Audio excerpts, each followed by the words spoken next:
Hello YouTube, this is Russian Tortoise here, and in today's video I'm going to show you how to set up the ideal tortoise habitat. Now, in my video I'm going to use my Russian tortoise's cage as an example, but the ideas I'm going to be talking about really apply to all tortoise species. So, this right here is my tortoise's 4-foot by 4-foot cage, and as you can see I took all the decorations out. I just added a fresh layer of aspen shavings. No, what was it?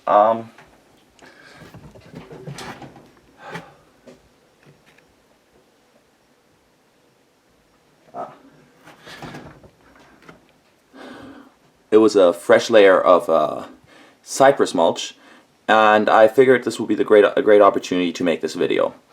Alright, so as you can see, Patilla is running around. She has lots of open space. First thing, obviously, you want to consider when you're making your tortoise's cage is, of course, the bedding. So, in my video, as you can see, I used cypress mulch.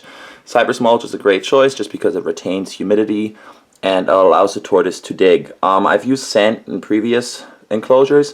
Sand is an okay choice as well. Just make sure when you're feeding off sand that you have a separate food bowl, which really you should have most of the time, and that you provide some hides that are more moist so that the tortoise doesn't dry out. After you make your choice for substrate, you're going to want to put in some hides. So I'm going to put in hides in each of the corners that is not a basking spot, and I'll be right back. Alright, once you've put your hides in your enclosure,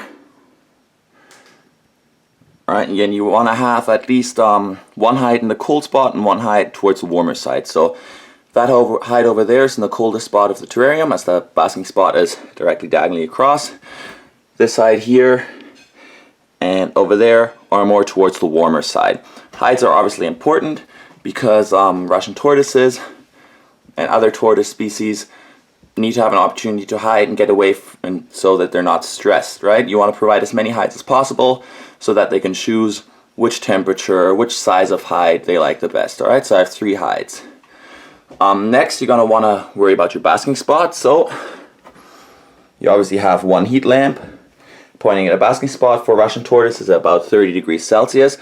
Now, cypress mulch does not retain heat very well, so what I'm actually going to do is I'm going to put down some rock slate underneath that retains heat a little bit better. Alright, so as you can see, I put some rocks under the basking spot. These are going to heat up nicely during the morning and provide her from heat from both up top from the light and underneath from the rocks. Now, next, another essential, of course, is the water bowl. So we're going to add the water bowl for the tortoise. You might not see your tortoise drink from the water bowl ever, but they'll walk through it and they'll be able to moisten their skin so that they don't completely dry out. So water bowl is very important. Alright, now that the water bowl is added, you're almost done. You got all the essential things you need in your tortoise cage. You got the hides, you got the basking spot, and you got a water bowl. Now this is the basic setup. However, if you look at the whole enclosure, if we back up a little bit, it's pretty boring, right? It's just open space, that there's nothing that breaks the tortoise's view, and it just seems like a smaller enclosure for the tortoise that way. So what you want to do is put in some plants, rocks, anything like that to break the line of sight for the tortoise and make it feel like it has a bigger enclosure. It also makes it feel more natural if you add some real life plants, so that's what we're going to do next. And here we have 2 spider plants added to the tortoise enclosure. Now, when you pick your plants, you got to make sure they're tortoise safe. Alright, you don't want to pick anything that your tortoise can eat. That's going to be dangerous to their health. And you also want to make sure it's a plant that's not fragile. So spider plants are a great choice for tortoises. As you can see, if you look at the edges of the plant, my tortoise has nibbled at them quite a lot, but the plant just keeps growing, and it's a nice addition to the tank. So like I said, it breaks up the line of sight of the tortoise and allows the tortoise to have essentially, for them, it feels like a bigger cage to explore. The plants don't take up that much space and add a lot of benefits to the tortoise.